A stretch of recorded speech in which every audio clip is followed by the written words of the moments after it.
Patient तो कैसे हैं आप लोग। उम्मीद करता हूँ सभी अच्छे होंगे। बात करेंगे पेशेंट इस वीडियो में अपन 6 माही आकलन 2022-23 परियोजना कार्य कक्षा 7। ठीक है, तो कक्षा 7 का जो आपका प्रोजेक्ट कार्य है पेशेंट, उसका अपन सॉल्यूशन देखने वाले इस वीडियो में। 6 माही आकलन 2022-23 देखो कक्षा 7 में विषय हिंदी की बात करें इस वीडियो में। ठीक है, समय आपको 1 सप्ताह मिल रहा है, माध्यम है आपका हिंदी और पूर्णांक यहाँ पे आपका 10 अंक का इस बार प्रोजेक्ट रहने वाला है। तो पेशेंट यहाँ पे देखो 3 प्रश्न आपको दिए गए हैं और निर्देश देखिएगा यहाँ पे कि दिए गए परियोजना कार्य में से कोई 2 परियोजना कार्य बच्चों को देवें। ठीक है, तो आपके स्कूल के टीचर्स जो आपको ये परियोजना कार्य जो ये प्रोजेक्ट आपको देंगे, जिनमें से आपको बोला जाएगा कि आपको जो है इन 3 में से किन्हीं 2 का सॉल्यूशन करना है। ठीक है, आप ये जो है ग्रुप में भी कर सकते हैं, मतलब 3-4 स्टूडेंट मिलके जो है एक साथ भी कर सकते हैं। प्रत्येक का 5 अंक है यहाँ पे। ठीक है, एक क्वेश्चन का कितना अंक निर्धारित किया गया है, 5 अंक। लेकिन अपन इस वीडियो में जो है तीनों का आंसर देखेंगे, आपको जो भी 2 अच्छे लगे उनका आंसर आप नोट कर लीजिएगा। पहला देखो यहाँ पे पहला प्रश्न क्या है कि कोरोना महामारी के दौरान विद्यालय बंद रखने से आपकी शिक्षा में किस किस तरह की हानि हुई। तो देखिएगा पेरेंट इसका आंसर क्या लिखोगे आप।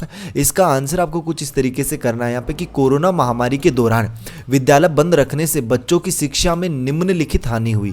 क्या हुई कि कोरोना के चलते सभी विद्यार्थियों की शिक्षा में काफ़ी हानि हुई। ठीक है, साथ ही पहला पॉइंट लगाना है ये, साथ ही उनके खेल कूद ना होने से वह मोबाइल का प्रयोग कर दिन भर गेम खेलते रहे, जिनसे जो है उनके स्वास्थ्य को क्या हुई, हानि होती है। और पेशेंट में आपको बता दो, अगर चैनल पे पहली बार आए तो चैनल को जरूर सब्सक्राइब कर लीजिएगा, क्योंकि यहाँ पे जो आपको ऑल सब्जेक्ट्स के प्रोजेक्ट का सॉल्यूशन मिलने वाला है। ठीक है, देखो अगला यहाँ पे कोविड से बचाव हेतु सभी विद्यालयों को बंद करवाने के कारण विद्यार्थियों की शिक्षा में पूरा परिवर्तन हो गया, जिससे काफ़ी हानि हुई। ठीक है, ये सेकंड पॉइंट आप लिख सकते हो। थर्ड पॉइंट आपको लिखना है यहाँ पे कि लाखों छात्रों के लिए स्कूल बंद होने से अस्थायी तौर उनकी शिक्षा रुक गई, जो उनके जीवन में व्यवधान भर नहीं बल्कि अचानक से उनके भविष्य का अंत होने जैसा था। ठीक है, फोर्थ पॉइंट आप लिखना चाहो तो लिखोगे यहाँ पे कि कवि यहाँ पे कारण, ठीक है, मतलब कोरोना के कारण जो है स्कूलों बंद होने से बच्चे आसमान रूप से प्रभावित हुए, क्योंकि महामारी के दौरान सभी बच्चों के पास सीखने के लिए जरूरी अवसर साधनों की पहुंच नहीं होने के कारण उन्हें शिक्षा से भी क्या रहना पड़ा, वंचित रहना पड़ा। तो कुछ इस तरीके से जो है आपको इसका आंसर जो है पेशेंट वो आपको लिखना है। अगला प्रश्न देखिएगा आपका, अगला क्या है इसका प्रश्न नंबर 2 देखिएगा पेशेंट। ठीक है, बेफिक्र रहिएगा, 10 में से 10 अंक आपको यहाँ पे मिलेंगे। ठीक है, दूसरा देखिएगा यहाँ पे कि अपने क्षेत्र में मनाए जाने वाले, ठीक है, आपका जो एरिया है, आपका जो क्षेत्र है, उसमें मनाए जाने वाले किन्हीं 5 रीति रिवाजों से संबंधित बनाए जाने वाले व्यंजनों के बारे में लिखिए, जिनमें से गाँव की बुजुर्ग महिलाओं से मदद कीजिए। इसकी जगह जो है आप क्या लिख सकते हो, आपके जो पर्व मनाए जाते हैं, ठीक है, रीति रिवाज जो त्यौहार मनाए जाते हैं उनके बारे में भी आप लिख सकते हो।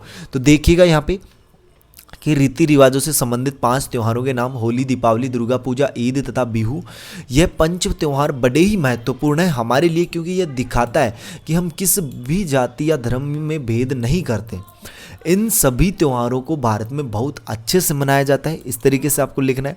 हमारे क्षेत्र में लगभग सभी तरह के त्यौहार मनाए जाते हैं, जैसे होली, दुर्गा पूजा, दीपावली, ईद, वसंत पंचमी, क्रिसमस आदि। होली, दीपावली, दुर्गा पूजा प्रमुख हिंदुओं का त्यौहार है जो पूरे भारत में मनाया जाता है। पूरे भारत में हम सभी इन त्योहारों को साथ मिलकर मनाते हैं, फिर वह कोई से भी धर्म से संबंधित हो। भारत ही एक ऐसा देश है जहाँ हर तरह के लोग निवास करते हैं और अपने त्योहारों को सब मिलकर एक साथ मनाते हैं। तो कुछ इस तरीके से जो है पेरेंट आपको इसका आंसर लिखना है।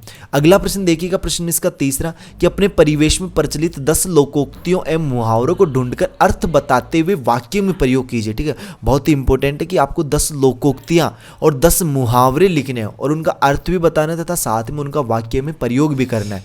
तो देखिएगा, सबसे पहले अपन देखेंगे 10 प्रचलित मुहावरे कौन कौन से हैं। तो पहला मुहावरा लिखिएगा पेशेंट, आंख का तारा। इसका मतलब है बहुत प्यारा।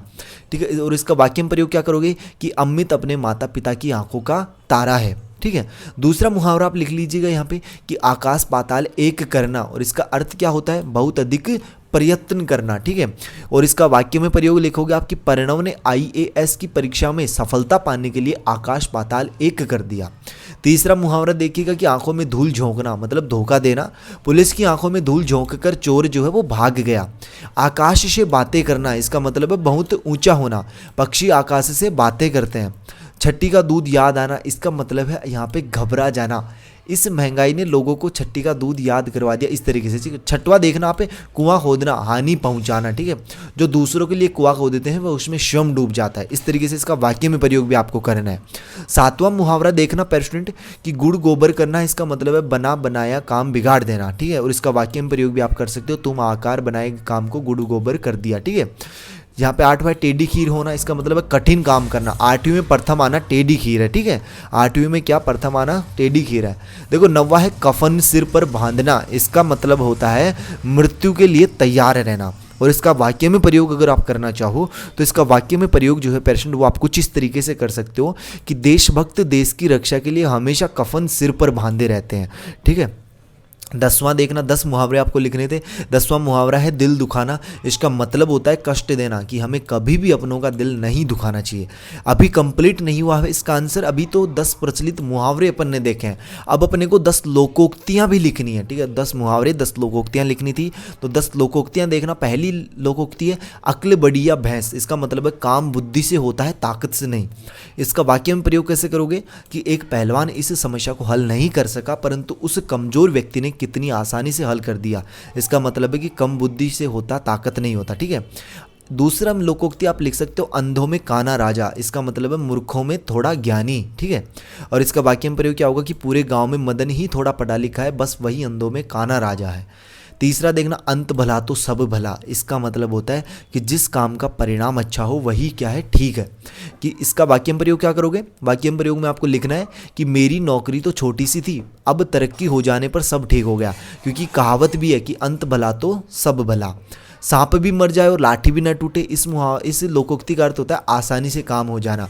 और वाक्य में प्रयोग करोगे कि ठेके और जमींदार के झगड़े में पंच को ऐसे फैसला सुनाना चाहिए कि सांप भी मर जाए और लाठी भी ना टूटे।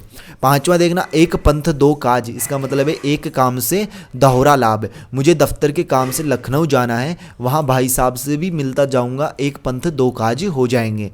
6वां है अंधी पीसे कुत्ता खाए, इसका मतलब है मेहनत कोई करे लाभ किसी और को मिले, कि सुभाष की कमाई उसका बेटा जुए उड़ा देता है, इसे कहते हैं अंधी पीसे कुत्ता खाए। ठीक है, 7वां देखना कंगाली में आटा गीला, इसका मतलब है गरीबी में और मुसीबत आना।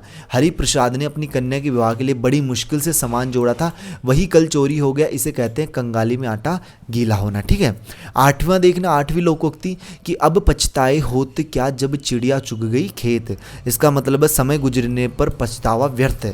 रेखा जो है फेल होने पर बहुत पछताई कि यदि मेहनत कर लेती तो वो अवश्य पास हो जाती, पर अब पछताए होते क्या जब चिड़िया चुग गई खेत। 9वां देखना जैसा देश वैसा भेष, इसका मतलब है वातावरण के मुताबिक ढलना। इस बार सोहन को श्रीनगर जाना है, मैंने कहा श्रीनगर में सर्दी बहुत है, वहाँ तुम्हें सूट पहनना ही पड़ेगा, क्योंकि जैसा देश वैसा भेष रखना पड़ता है। 10वां देखना जाको रखे सैया मार सके ना कोई, इसका मतलब है भगवान जिसकी रक्षा करता है उसे कोई नुकसान नहीं पहुँचा सकता।